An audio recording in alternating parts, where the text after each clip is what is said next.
los patronos de los 12 patriarcas. Ah, pero eso es fácil. Tiene a San Moisés, tiene a San Salomón, tiene a San David, San Josué, tiene a San Joaquín, San Adán, San Noé. Eso eran los santos, obvio. Ay, Dios mío. Qué cosas, ¿no? Qué cosas, ¿no? ¿Quién habrá sido el patrono de Pablo, profe? Para venerarlo también, ¿no? Porque nosotros tenemos el Evangelio gracias a Cristo y a Pablo.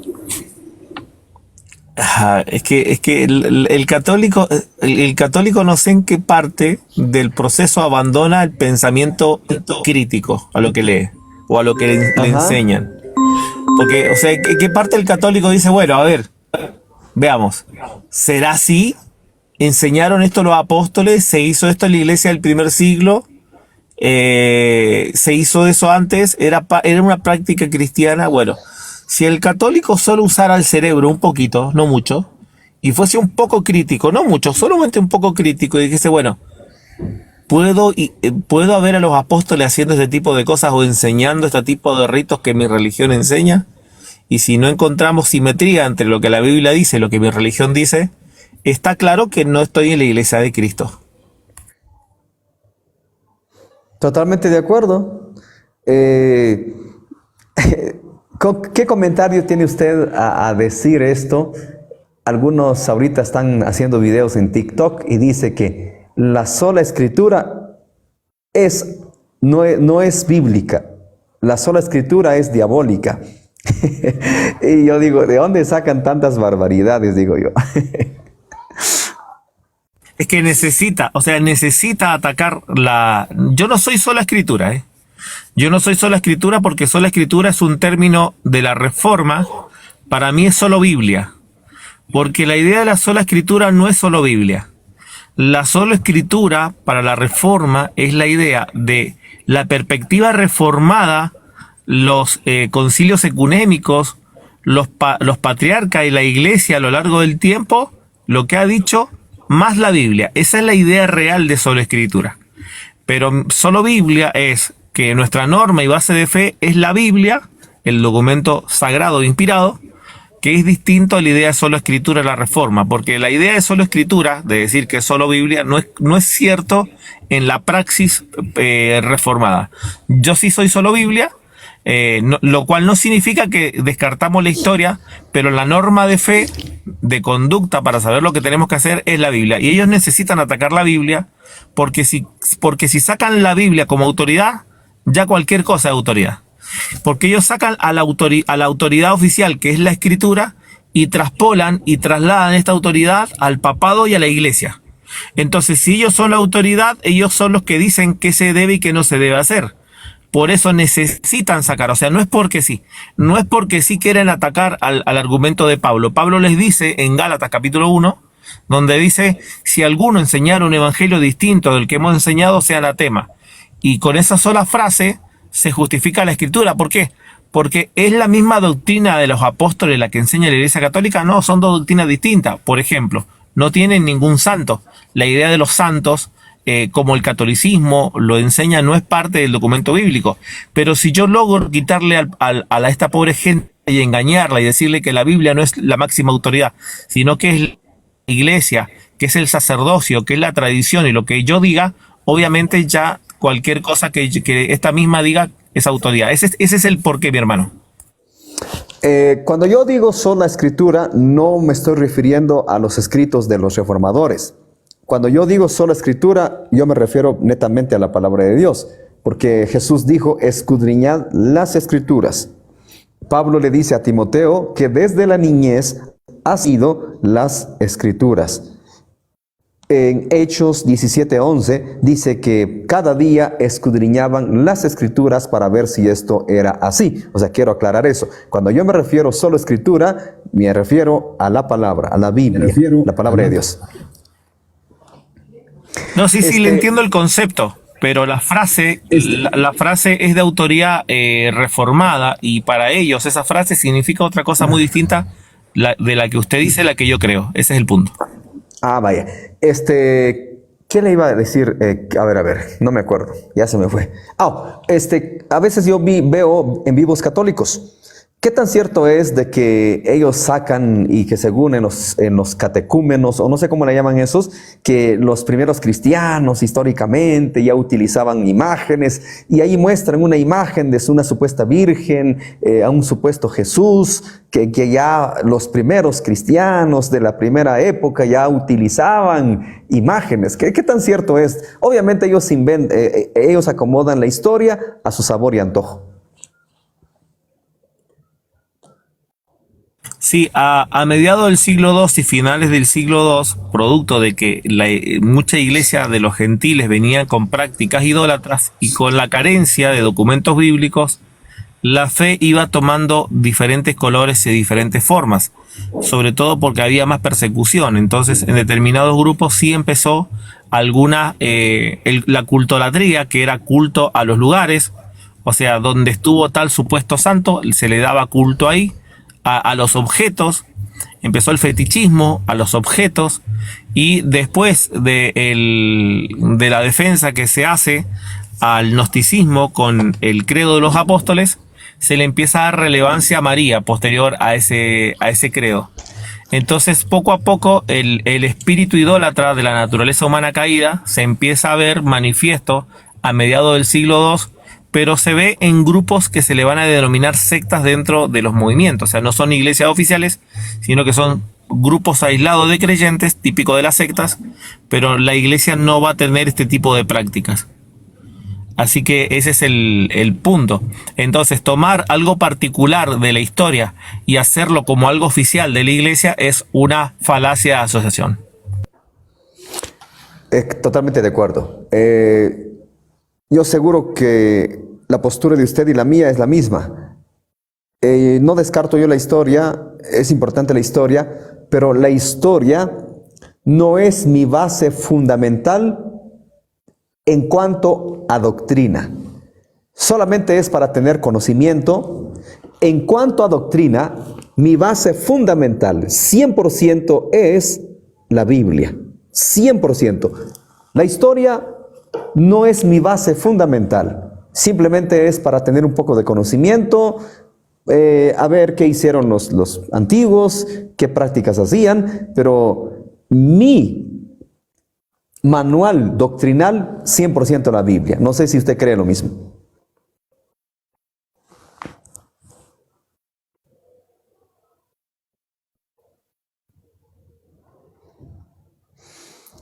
Saludos a todos, Dios les bendiga a todos. Un saludo especial. Bueno, el humano por naturaleza es muy dado a la idolatría. El humano es así. Y Satanás, que ha sido astuto, padre de mentira, ha disfrazado la idolatría de cristianismo el día de hoy. Satanás es un maquinador, es experto en eso y ha logrado engañar a la gente. Porque Satanás sabe que el ser humano es muy, pero muy frágil en ese área. ¿Cierto, profe? El humano es muy frágil en ese área. El humano, inherentemente, históricamente, sociológicamente y antropológicamente, ha demostrado que el hombre tiene tendencias fuertísimas hacia la idolatría, ¿no? Hacia generar culto desde un animal, el cielo, la naturaleza, objeto o algún difunto que le conceda algún tipo de bien. Más en el ámbito cristiano, ¿no? Entonces, la idea de venerar a objetos, cosas que no es una práctica cristiana, está inherente. E incluso el pueblo de Israel, el gran problema que tuvo fue prácticamente las prácticas idolátricas.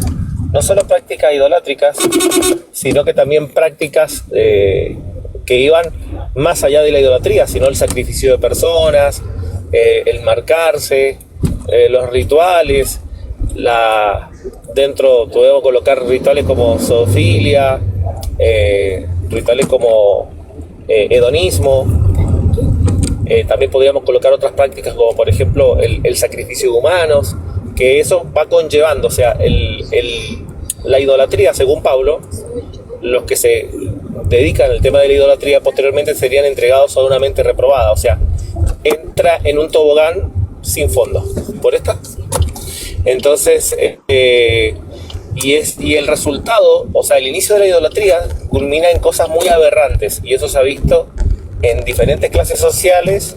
Por ejemplo, si usted ha investigado algo acerca del masonerismo actual, los grupos masones que son de élite, de mucha plata, las cosas que hacen en los rituales masones, gente de élite, es aberrante, ¿no? Ah, interesante. Bueno, profe, qué gusto charlar con usted. Un saludo hasta Chile. ¿Usted vive en Santiago de Chile o algún otro lugar? Rancagua, Chile. Rancagua, Chile. Ah. Un abrazo, saludos. Un abrazo, saludos, bendiciones, profe. Muy bien, ya no vamos a desconectar, ya no vamos a ir. Solo era un saludito nada más con ustedes. Y ahí algunas personas comentaban. Bueno, yo hago los en vivo solo para dialogar, para platicar, para conversar. Pero ya luego las personas suben y empiezan a comentar. Y entonces, empiezan a comentar y ya a base de los comentarios nos vamos a otro tema, Pero acá nosotros no atacamos a nadie, para nada. Son las personas que entran y empiezan a decir un sinfín de cosas y tenemos que responderles, bíblicamente, por supuesto. Nosotros acá somos pura Biblia. ¿Es importante la historia? Sí, es importante la historia, pero para mí no es doctrinal. O sea, mi doctrina no se basa en la historia. Mi doctrina es 100% bíblica, 100% apegado a la palabra de Dios. Para mí es más que suficiente la palabra de Dios, más que suficiente.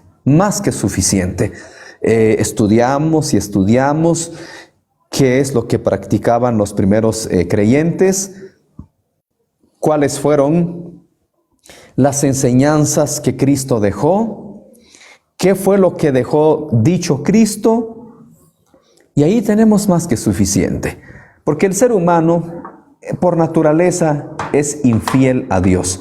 Por eso yo no me confío tanto de la historia, en serio, yo no me confío. ¿Cuántos me dicen, lee la historia? Está bien, la voy a leer, pero no como doctrina, simplemente para tener un poco de conocimiento.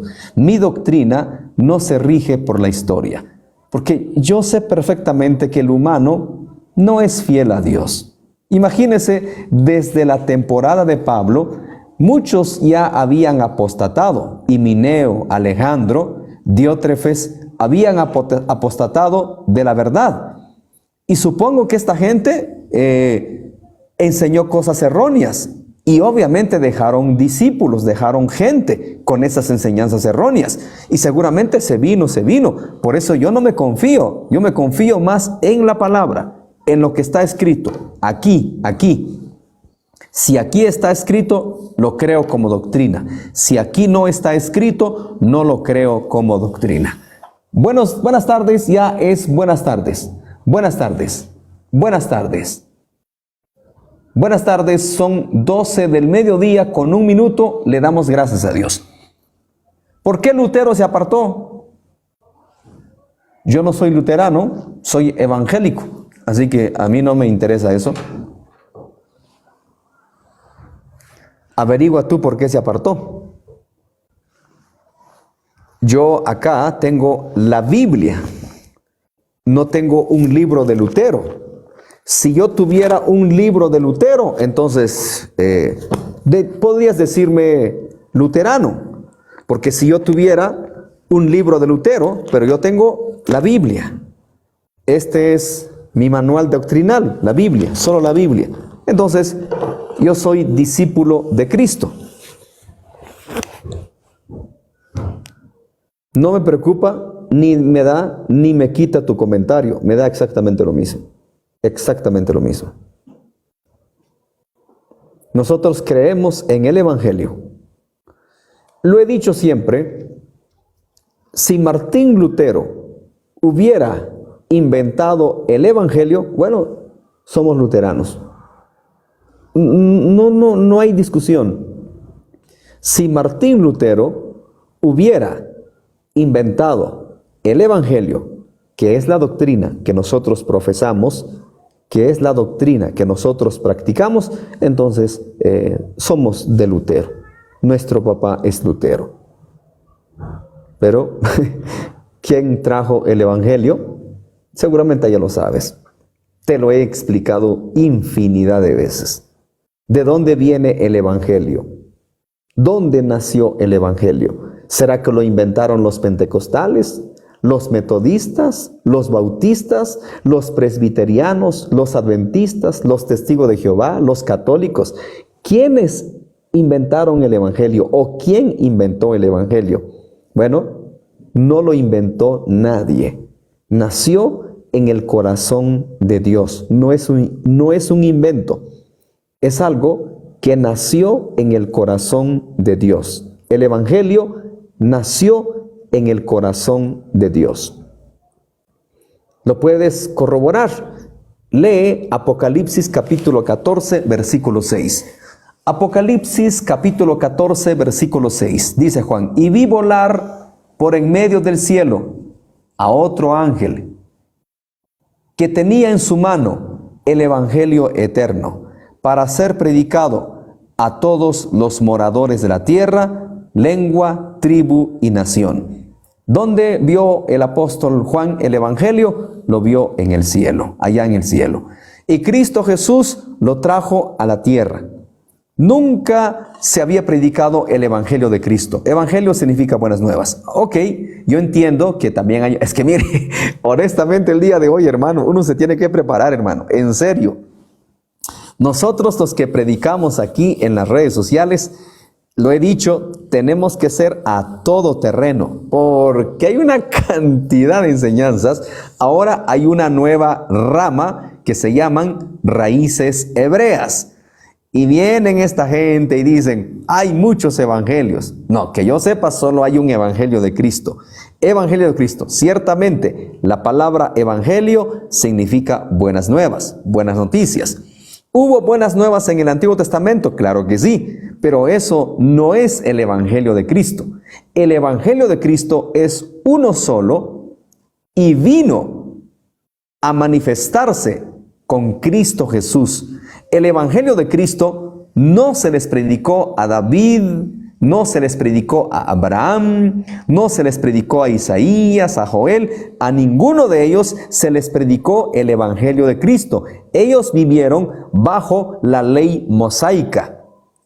Vivieron bajo la ley hasta que Cristo vino, trajo la gracia, el Evangelio de la gracia. Hay un solo Evangelio, uno solo, y es el Evangelio de Cristo. Y fue el mismo Cristo el que lo trajo. El mismo Cristo fue el que trajo el Evangelio a esta tierra. Nació en el corazón de Dios. Saludos. Muy buenas tardes. Qué bueno que está con nosotros el día de hoy. Un saludo para ustedes. Aquí tenemos un diálogo abierto. Hola, ¿qué tal? Saludos, saludos. Muchas gracias a los que nos están siguiendo. Muchas gracias. Muy buenos días. Muy buenos días. Evangelio. Si usted ha creído en el Evangelio, excelente. El Evangelio de Cristo. Hay un solo Evangelio y es el Evangelio de Cristo Jesús. Un solo Evangelio. Saludos, Andrés Pereira. Hola, saludos Andrés. José, saludos, bendiciones.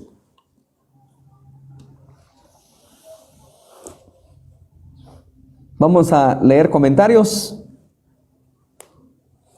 y ya en un ratito más nos retiramos.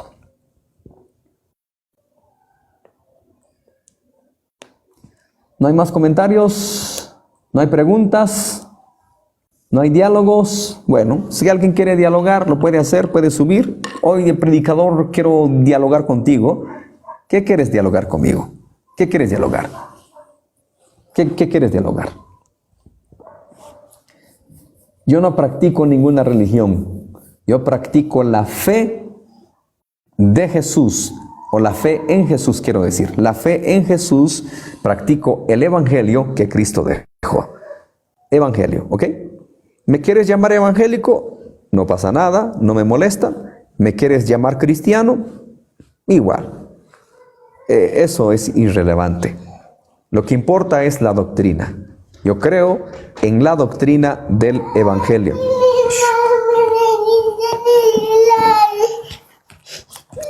Vaya a comprar su chicle, ¿ok? Va. Cierra la puerta, Brenda. Vaya a comprar su chicle. Muy bien, aquí. Vamos con una llamada por acá. A ver, vamos a dialogar un rato. A ver qué tal. Estamos con buenos ánimos para dialogar. A ver cómo se pone el diálogo. Hola, ¿qué tal? ¿Cómo está? Bienvenido. Buenas tardes, evangelista, ¿cómo ha estado? Dios lo bendiga. Muy bien, gracias a Dios. ¿Y usted qué tal? Muy bien, gracias a Dios también. Excelente. Quiero hacer una pregunta de lo que yo estaba escuchando hace un rato, de lo que usted tenía el diálogo con la otra persona que tenía aquí. Si son una sola doctrina o es un solo evangelio, ¿por qué cada uno predica cosas diferentes? ¿Explico? Yo ya he hablado contigo y no te voy a... Siempre preguntas lo mismo. Gracias. No, siempre pregunta lo mismo. no es verdad, no es verdad. Pregunta lo mismo. Ya me aburre y me aburre responder lo mismo. Son inventos. Es católico. Católico tenía que ser. Esta gente vive en una ignorancia terrible. Lo he explicado y me da pereza explicarlo otra vez. Pero lo voy a explicar. Yo pertenezco, escucha bien, pertenezco a la misión evangélica del príncipe.